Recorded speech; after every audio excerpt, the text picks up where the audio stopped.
Dominus vobiscum, sequentia Sancti Evangelii, secundum Lucam, in illo tempore dixis Iesu discipulae sues erant signas in sole et luna, et steris in terris presurat, iensius preconfusionis solitus maris, et punctum a recentibus hominibus, per timoris et expectationesque, supervenien universo orbis nam, virtutes telorum movebuntur, et tum videbunt filius hominis vinientem, in nubes cum potestate magna et majestate ix autem, spiri incipientibus. Respicet et levate capita vestra, poniera propinquam redentio spectra, dixis elis similitudines videte ficulneam, et omnes arbores, producum iam ex se fructum scitis quoniam, propes estas, itet vos cum videbilitis et viedi, scitotes quoniam prope et regnum Dei. Amen dico vobis quia non preteribit generatio, et done omnia fiam, celum terram transibus, verba autem mea non transibus. Laus tibi Christi. Dios te salve María, llena eres de gracia, el Señor es contigo. Bendita tú eres entre todas las mujeres, y bendito es el fruto de tu vientre Jesús. Santa María, Madre de Dios, ruega por nosotros pecadores, ahora y en la hora de nuestra muerte. Amén.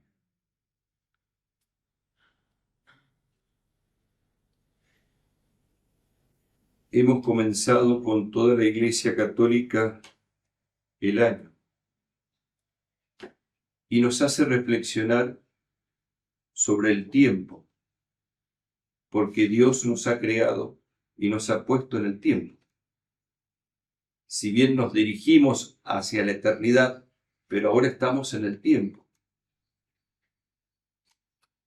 Y el tiempo ha sido creado para nosotros y puede tener, y tiene de hecho, eco de eternidad. Depende de las decisiones que nosotros tomemos en el tiempo. Y es por eso que nosotros tenemos que ver, si nos remontamos a la creación del hombre, que todo lo que ha salido de la mano de Dios es bueno. Dios no creó el pecado. Dios no creó al demonio y sus ángeles de manera malvada, porque a ellos los creó en gracia y los creó como ángeles buenos. Dios no creó a Adán y Eva en estado de pecado original, los creó en estado de justicia original, sin pecado. Sin embargo, el pecado ha sido una elección de los seres libres. Y frente a esa realidad del pecado, frente a esa realidad de que el hombre ha ofendido a Dios, Dios muestra un remedio, muestra un Salvador, muestra un Redentor, y ese Salvador y ese Redentor es el mismo Dios hecho hombre, aquel que creó los cielos y la tierra. En la persona del Hijo, Dios hecho hombre va a ser nuestro Salvador. Ahora bien, antes de que nuestro Señor Jesucristo obrara la salvación muriendo en la cruz, preparó ese camino a través de los profetas, los cuales fueron anunciando la venida primera de ese Mesías y también su segunda venida en gloria y majestad. Pero Cristo vendría en su primera venida de una manera humilde, de una manera sufriente, un Cristo pasible, como ya lo hemos meditado en nuestros momentos, y que venía a morir en la cruz y que tomaba carne y sangre de la Virgen María por obra y gracia del Espíritu Santo sin menoscabo de su virginidad, para tener una humanidad santísima para ofrecer de sacrificio en la cruz. Y Cristo se convertía en nuestra víctima, Cristo se convertía en el altar, Cristo se convertía en el sumo y eterno sacerdote, ungido por el Espíritu Santo, por el Eterno Padre, en el seno de la Virgen Santísima. Ahora bien, esa realidad nos lleva a ver que Jesucristo, lamentablemente, fue rechazado por aquel pueblo que otrora fue preparado para recibir. No aceptaron las profecías que se cumplirían en Jesucristo. No lo aceptaron como Mesías y como Redentor. No supieron ver, estuvieron ciegos, negaron la realidad, hasta el punto que el Evangelio de San Mateo nos cuenta que pagaron a los soldados para que dijeran que cuando ellos estaban dormidos se habían robado el cuerpo de Jesús para negar su resurrección, siendo que habían sido testigos los mismos soldados de esa resurrección de Jesucristo y habían quedado paralizados y tirados en el suelo, espantados. ¿Y quiénes habían realizado semejante ceguera espiritual de pagar para que no dijeran la verdad, sino que dijeran una mentira? Los fariseos, los sacerdotes de la antigua ley, los que tenían que señalar al Mesías, lo negaron. Y así esa ceguera espiritual llevó a ese pueblo a que su templo fuera destruido en el año 70, como lo hemos también meditado. Y a una cerrazón terrible. Pero en el medio de esa cerrazón, Dios mostró el poder de su gracia. Porque de en medio de ellos, cuando los primeros cristianos eran perseguidos en los Hechos de los Apóstoles, nos encontramos con un fariseo, hijo de fariseo, totalmente fanático y con un odio terrible a nuestro Señor Jesucristo y a los cristianos, que participó aceptando la muerte del primer mártir de la Iglesia Católica, San Esteban Diácono, y tuvo los mantos de aquellos que lo apedrearon.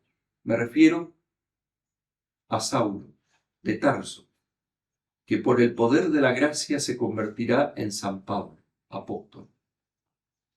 Que Jesucristo le saldrá al camino de Damasco y le dirá: Saulo, Saulo, ¿por qué me persigues? Y quedará ciego. Y le dice: Señor, ¿quién eres tú?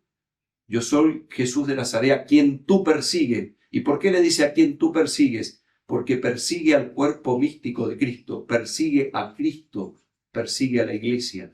No podemos separar a Cristo de la iglesia. Si nosotros somos seguidores de Jesucristo, si nosotros creemos que Jesucristo es Dios hecho hombre, si nosotros adoramos a este Cristo que ha venido a la tierra para ser nuestro Salvador, pero que es Verbo eterno, si nosotros adoramos a aquel que murió en la cruz por nosotros y resucitó mostrando su gloria y majestad, tenemos que aceptar su cuerpo místico, de acuerdo a cómo Él lo ha creado, en las condiciones que Él lo ha creado. Y ese cuerpo místico de Cristo es el reino de Dios. El reino de Dios de aquellos que ya están gozando en el cielo, que se llama iglesia triunfante, de aquellos que se están purificando en el purgatorio, que es la iglesia purgante, y de aquellos que estamos acá en la tierra, en la iglesia militante luchando para poder llegar a la vida eterna. Y se nos promete que se nos va a dar una redención total. ¿Qué significa? ¿No se obró la redención en la cruz? Sí, se obró la redención en la cruz. ¿Cristo no venció al Satanás, al mundo y a nuestra propia carne en la cruz? Sí, los venció. Pero esa redención se tiene que desplegar. Tiene que desplegarse de tal manera hasta que llegue a la redención total. Es decir, a que ya este mundo no quede bajo Satanás. A que ya el demonio no sea el príncipe de este mundo, como lo veíamos el domingo pasado. Pero antes de que pase eso, tenemos que pasar por ciertas tribulaciones, ciertas dificultades, y se tienen que cumplir ciertas profecías. Así como en el Antiguo Testamento se dieron profecías para que se cumplieran en Cristo en su primera venida, así también en el Antiguo Testamento y en el Nuevo hay profecías que se tienen que cumplir antes de la segunda venida de Cristo en gloria y majestad. Y entre esas profecías está la gran apostasía, es decir, el rechazo de la fe católica por parte de los que creen. El gran escándalo de darle las espaldas a Jesucristo, de aquellos que dejan de creer en Jesucristo, de aquellos que no aceptan a Jesucristo, de aquellos que no quieren vivir conforme a los mandamientos de nuestro Señor Jesucristo, de aquellos que quieren estar separados de la verdad y que quieren vivir una gran mentira. Y por eso el Evangelio hoy nos habla de la angustia de la gente que pasará en esos tiempos en donde pasarán estos signos que demuestran un desfallecimiento del hombre por el miedo y la ansiedad. Esa angustia, ese miedo, esa ansiedad, ese desfallecimiento, esa confusión que va a surgir del mar, representa la confusión que hoy estamos viviendo en un mar de dificultades y de amarguras que vendrán con estos dolores de parto, que son toda clase de confusión. Y veíamos el domingo pasado cómo esa confusión se daba principalmente por una doctrina perversa, la abominación desoladora del profeta Daniel. Y decíamos que esa doctrina perversa es el modernismo, la suma de todas las herejías que confunde y que hace que uno pierda el eje en donde tiene que estar parado. Vivimos en un mundo en que hoy ha perdido la conciencia de pecado, no toma conciencia de la gravedad de lo que es el pecado, en donde vivimos un relativismo, en donde da igual qué religión practico si no practico ninguna, en donde se niega que el divino fundador de la Iglesia Católica, Apostólica Romana, que es Jesucristo, sea aquel que nos trae la salvación y que nos da esa salvación a través de su Iglesia. Hoy el hombre quiere ponerle reglas a Dios, y si dice creer en Dios, quiere creer a su manera, quiere enseñarle a Dios cómo creer. Es terrible. Y así corremos el riesgo de convertirnos en anticristo. ¿Qué significa anticristo? El que está en contra de Cristo. Y nosotros estamos en contra de Cristo cuando le hacemos guerra a Jesucristo, cuando pisoteamos sus mandamientos, cuando pisoteamos su doctrina, cuando pisoteamos su gracia, y no aceptamos de que tenemos que salvarnos a la manera de Cristo, no a nuestra manera. Y por eso San Pablo fue derribado del caballo, porque fue convertido por nuestro Señor Jesucristo. Y nosotros estamos dispuestos a que Jesucristo nos convierta.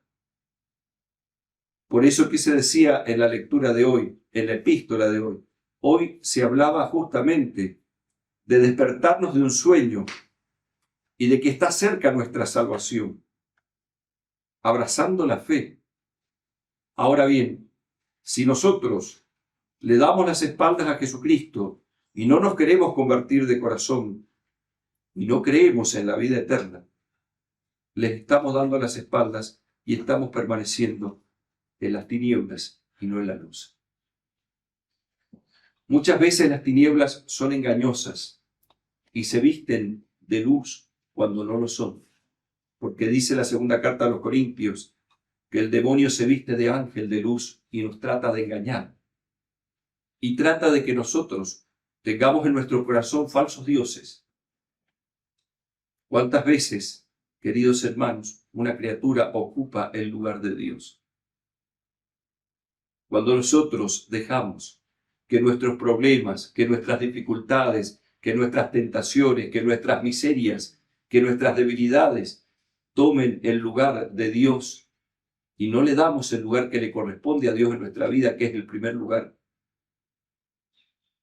nos dejamos enredar y estamos cerrándonos a la vida de la gracia y estamos haciendo de esas cosas un ídolo, un Dios falso.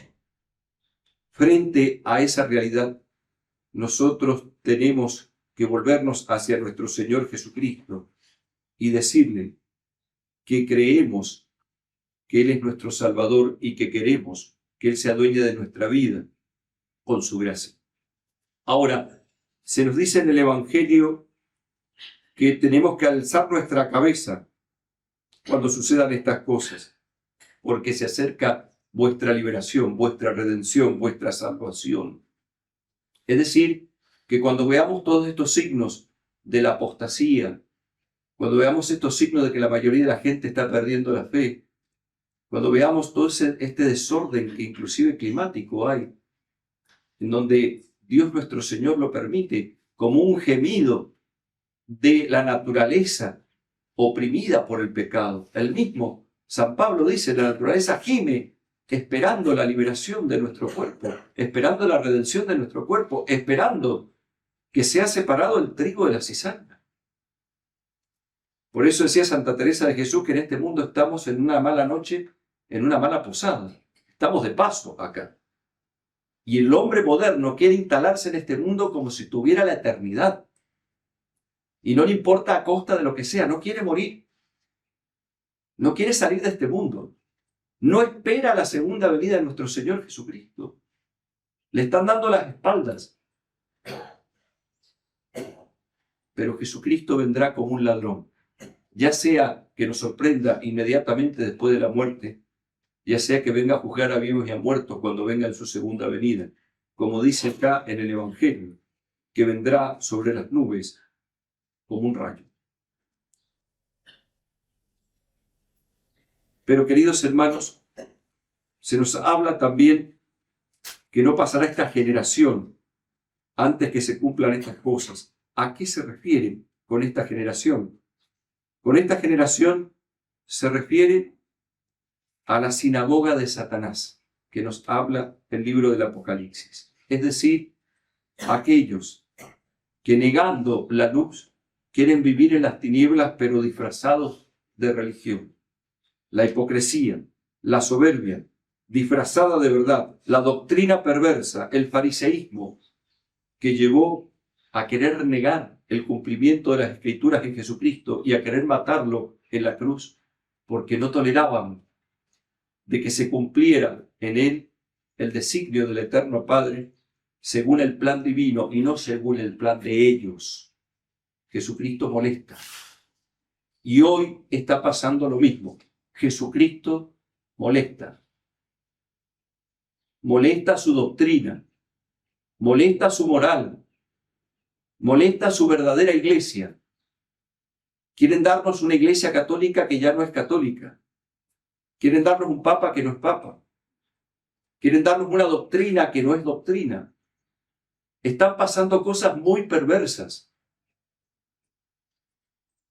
No se terminó de dejar confusión con el tema de la corredención de la Virgen, en donde la Virgen es socia de Jesucristo Redentor, que ya se está con otro tema más. El 23 de noviembre, ¿qué hizo Prevost, el antipapa León XIV? Firmó un documento en donde dice que el Espíritu Santo procede solo del Padre, no del Padre y del Hijo. Algo muy sutil, algo que podría decir uno, ¿qué me importa si procede del Padre o si procede del Padre? Sí me importa, porque es una verdad revelada. Estamos entrando en la vida íntima de Dios, es un dogma de fe que ha sido confiado a la Iglesia Católica, es parte de nuestro depósito de la fe. Con la fe no se negocia. Y hay tanta confusión en todo esto que hasta los mismos ortodoxos que están en la mentira porque están negando varias verdades de fe. Y ellos se han quedado 1000 años atrás negando todos los concilios verdaderos de la Iglesia, negando los dogmas de fe. Ellos no creen en el purgatorio, no creen en la Inmaculada Concepción, no creen en el Filioque. Si bien tienen sucesión apostólica y tienen episcopado válido, pero son cismáticos y herejes en algunas cosas. Inclusive algunos de ellos todavía están en ciertas herejías cristológicas. Y bueno, frente a esa realidad, hasta el mismo me sorprendió que uno de los ortodoxos que vive ahí en Chile decía, la fe no se negocia. Él mismo decía eso. Y nosotros que somos católicos, que tenemos la verdadera fe, que pertenecemos a la Iglesia de Cristo, sí tenemos que negociar la fe. Y tenemos que llegar a un acuerdo. Esto es una locura. El ecumenismo, como se plantea hoy, es una locura. No es católico. El único ecumenismo verdadero es el de retorno. Que se conviertan a la Iglesia Católica, que retornen a la única Iglesia de Cristo. Cuando uno lee la documentación anterior al Papa Pío XII, Pío XI, cuando habla de los aniversarios de estos concilios antiguos, piden una y otra vez el retorno de aquellos orientales que se han ido de la Iglesia Católica, que retornen a la Iglesia Católica. Y citaba justamente el Papa Pío XII cuando hablaba del Concilio de Calcedonia, decía una frase que se dijo en ese concilio, cuando el Papa León Magno habló con claridad sobre Jesucristo, Dios hecho hombre, verdadero Dios y verdadero hombre, dos naturalezas, divina humana y no sola persona divina, en una carta que había enviado a otra persona, pero que se leyó en el concilio y que todos aclamaron. Ha hablado León, ha hablado Pedro por boca de Dios. ¿Por qué? Porque Pedro está para confirmar en la fe. Pedro está para confirmar en la doctrina.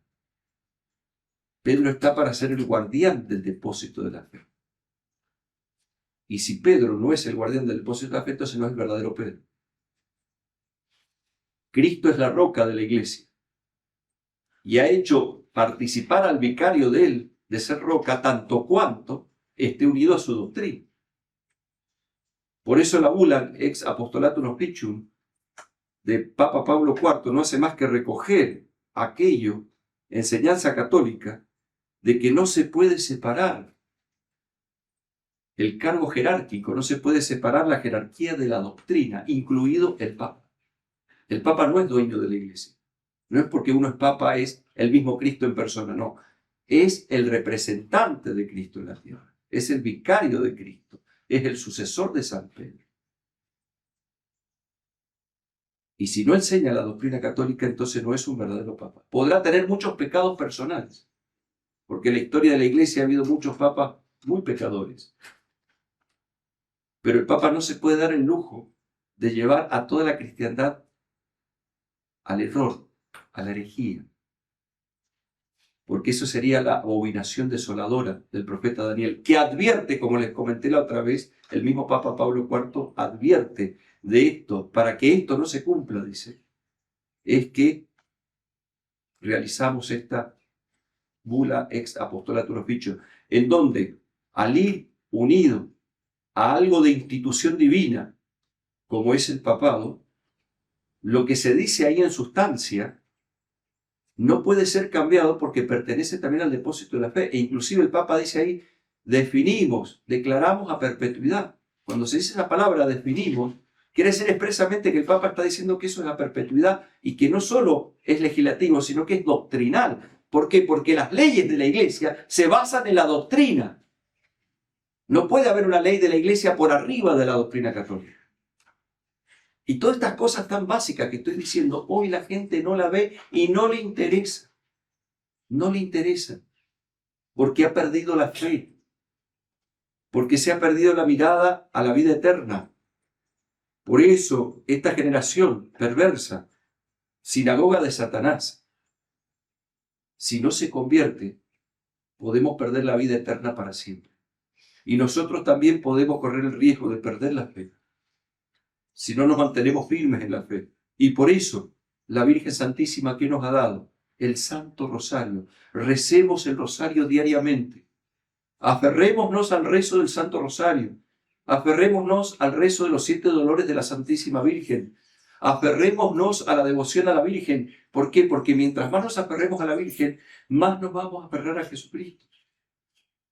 Y que la Virgen nos ayude y nos consiga fuerza de Jesucristo para profundizar la fe católica, que no seamos perezosos en estudiar la fe católica. No seamos católicos ignorantes. Es una vergüenza que no estudiemos la fe. Una vez más, los invito. Empezamos un año nuevo para la iglesia. Estudien la fe. El católico es muy cómodo, no le gusta estudiar la fe católica. Tiene que estudiar la fe católica. Así como uno se hace un tiempo para rezar el rosario, un tiempo para venir a misa, uno tiene que hacer un tiempo para estudiar la fe. Es que, padre, es aburrido.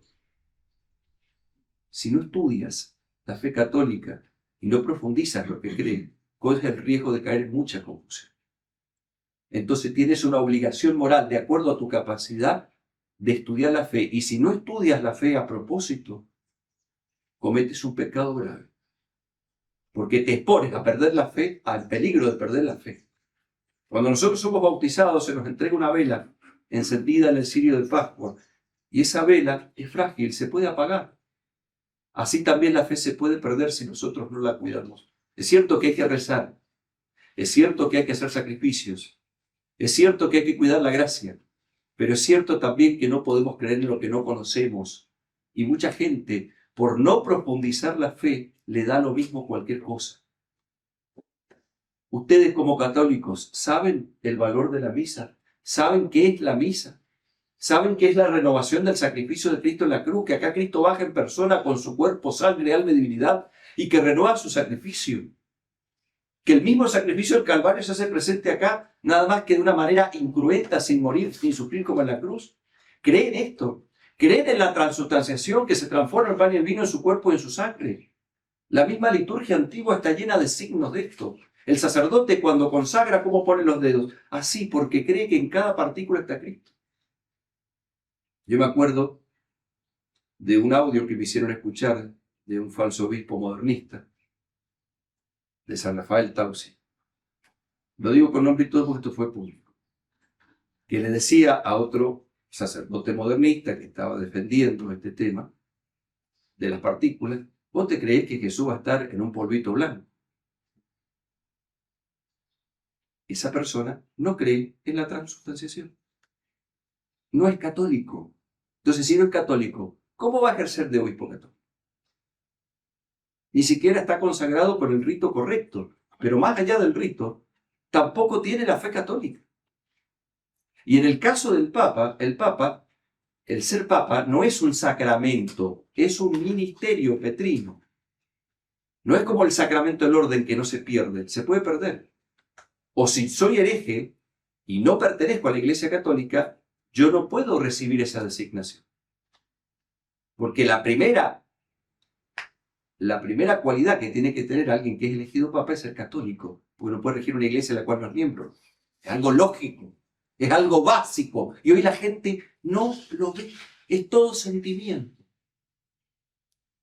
¡Ay, qué bonito porque fue a Grecia! ¡Qué bonito porque es esto, lo otro! ¡Ay, qué lindo! Se están uniendo todas las religiones. ¡Guarda! ¿Unirse en qué? La iglesia tiene 4 notas. Es una, santa, católica y apostólica. La iglesia no necesita ser una, ya lo es. Aquellos que se quieran convertir y participar de la unidad de la iglesia, que vengan. Pero la iglesia no deja de ser una porque mucha gente la abandona o porque mucha gente apostata de la fe católica. Así se queden 2 católicos, un católico, ahí está la unidad de la iglesia, donde está la verdadera doctrina, la columna vertebral de la iglesia católica. Entonces la unidad de la iglesia no lo hace mucha gente poniéndose de acuerdo, sino que la unidad de la iglesia se hace en la doctrina dada por Jesucristo. Jesucristo no se le apareció a San Pablo y le dijo: a ver, vamos a dialogar, a ver, ¿qué es lo que querés creer vos? ¿Qué no querés creer? No, seguí yendo a la sinagoga tranquilo, vos querés hacerlo, hacelo. No le dijo eso San Pablo. ¿Qué le hizo Jesucristo? Lo hizo caer del caballo y lo convirtió, y lo hizo que se bautizara, y lo consagró obispo. Y le dijo a Ananías, que no lo quería bautizar: vos lo vas a bautizar y va a ser un vaso de elección, y yo le haré saber cuánto tiene que sufrir por mí. Eso es lo que hizo Cristo. Que ahora lo van a excomulgar también a Cristo por lo que ha hecho. No es ecuménico. La Iglesia Católica, en sus primeros 300 años, no era ecuménica, por eso fue perseguida por los emperadores y los quisieron matar terriblemente en el circo romano. Y si leemos en los Hechos de los Apóstoles, está lleno de persecuciones a la Iglesia. San Pablo se tuvo que salir de Damasco, tuvo que salir por una cesta, bajarlo por la pared porque lo querían matar. Queridos hermanos, la fe católica no se negocia. Y por eso es que tenemos que permanecer fieles, porque aquel que negocia la fe católica no se va a salvar. Cristo ha muerto en la cruz por nosotros y nos ha dado la salvación, pero las reglas las pone Él, no nosotros. Nosotros no decimos cómo acercarnos a Él. Él nos dice cómo acercarnos. Por eso, queridos hermanos, en este primer domingo de Adviento que estamos reflexionando sobre estas verdades que son fuertes, pero que son necesarias, creamos firmemente que se acerca nuestra salvación, nuestra liberación, aun cuando estas cosas están pasando. Y renunciemos a las obras de Satanás para seguir las obras de Cristo. Por eso es que suplicamos e imploramos con aquella oración colecta que rezamos al principio de la misa: despierta, Señor, tu poder y ven para que con tu protección merezcamos ser libres de los peligros que nos amenazan. ¿Qué peligros nos amenazan por nuestros pecados? ¿Qué peligros nos amenazan? El peligro más grande, ¿saben cuál es? Perder la salvación, perder a Cristo para siempre, por toda la eternidad, condenarse. Eso es lo peor que nos puede pasar. Y lo más hermoso que nos puede pasar es que nos salvemos, que lleguemos al cielo, a la vida eterna, que podamos participar de esa liberación de Jesucristo, que podamos reinar junto con Él por los siglos de los siglos en la vida eterna, no solo en alma, sino también en cuerpo. Pero pareciera que esto no lo entendemos y muchas veces dejamos de lado nuestra salvación y la queremos negociar. Por eso el famoso liberalismo, en donde sí soy católico, pero en mis decisiones ya no soy tan católico. Pero cuando tengo que decir mi parecer, ya mi parecer no es conforme a las leyes de Dios, ni siquiera a la ley natural, como hoy pasa. Por eso, queridos hermanos, frente a esa realidad, nosotros tenemos que decir como el introito: a ti, Señor, levanto mi alma, Dios mío, en ti confío, en ti confío. ¿Qué le decimos a Jesús? Otras veces lo hemos dicho, lo hemos recordado todos estos domingos sagrados: corazón de Jesús, en vos confío. Me entrego a ti porque si tú moriste en la cruz, es porque tienes el poder para salvarme. Y si puedes salvarme, confío en ti. Me entrego a ti, oh Sagrado Corazón, porque tú me darás las fuerzas para vencer mis pecados. Tú me darás las fuerzas para vencer las tentaciones. Tú me darás las fuerzas para no dejarme arrastrar por esta gran apostasía. Tú me darás las fuerzas para ser cristiano, para ser católico en medio de este mundo que se burla del cristianismo, que se burla del verdadero catolicismo y que le da la espalda a Cristo. Queridos hermanos, volvámonos a nuestra Madre del Cielo, la siempre Virgen María, aquella que vamos a festejar el 8 de diciembre como la Inmaculada, y pidámosle que nos ayude a ser fieles a ese Cristo, a que ella fue fiel al pie de la cruz. Madre Santa, Madre bendita, míranos con ojo de bondad. Vuelves esos tus ojos misericordiosos en este destierro que estamos. Y como otras veces te hemos dicho, muéstranos a Jesús, el fruto bendito de tu vientre, ese fruto bendito que vendrá en gloria y majestad a juzgarnos.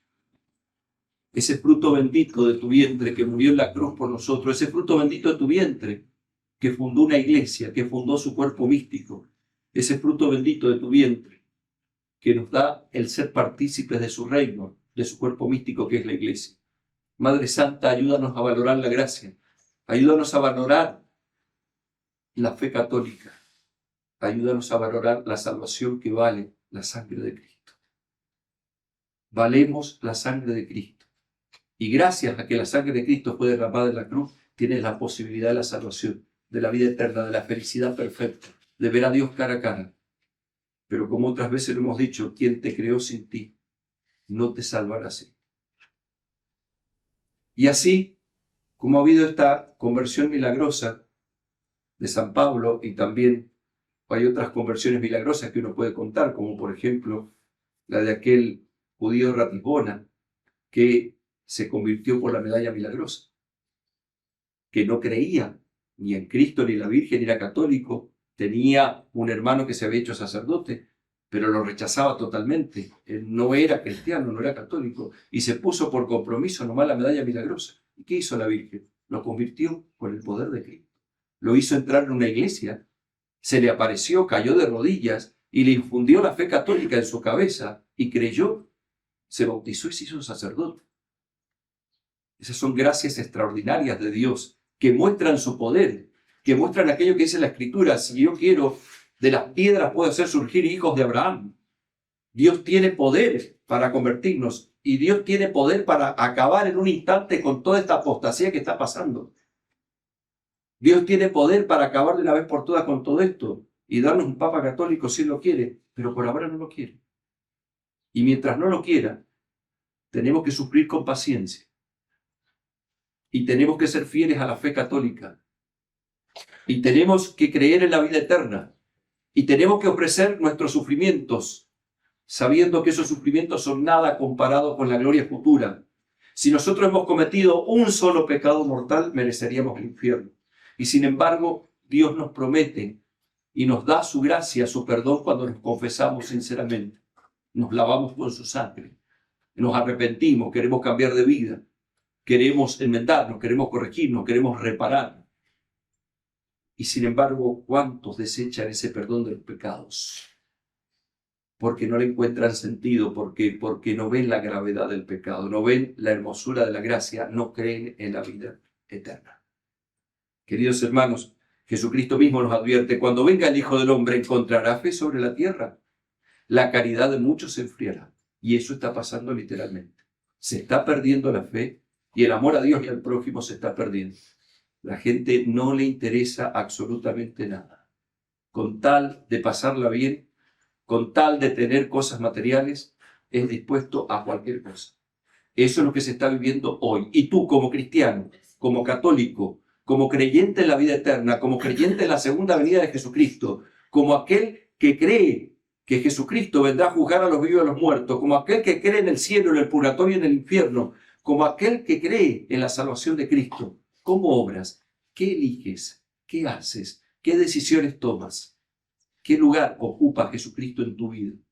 Madre Inmaculada, oh Corazón Inmaculado de María, oh Madre del Redentor, que al finalizar la misa nuevamente haremos desagravio por tantas injurias y blasfemias al corazón de tu Hijo y a vuestro corazón inmaculado. Te pedimos que intercedas por nosotros, que nos ayude a estar expectante a la segunda venida de Jesucristo, que anhelemos que se acerque nuestra liberación, que anhelemos que venga a Jesucristo. Digamos con el Apocalipsis, ven Señor Jesús, no tardes más, como hemos cantado al principio de la misa, ven Señor Jesús.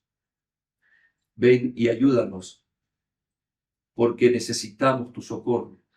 Y vos, Madre bendita, la mujer vestida de sol, vestida de Jesucristo, ayúdanos a ser fieles a nuestro Señor Jesucristo. Y por eso te pedimos una vez más, ruega por nosotros pecadores, ahora y en la hora de nuestra muerte. Amén. Ave María Purísima. Sí,